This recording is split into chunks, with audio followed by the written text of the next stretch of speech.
வைணவ ஆச்சாரியரான வேதாந்த தேசிகர் அவதரித்த தலம் எது தெரியுங்களா?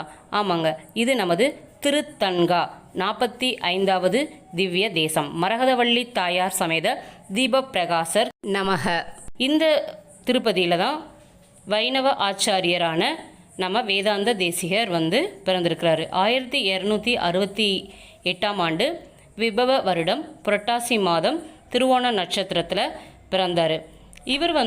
இவருடைய இயற்பெயர் திருமலை வேங்கடவன் அப்படின்னு வச்சாங்க. இவர் பெருமாளுடைய கோயில் மணியினுடைய அம்சமாக பிறந்திருக்கிறாரு. இவருக்கு பெற்றோர் இட்ட பெயர் வேங்கடநாதன்.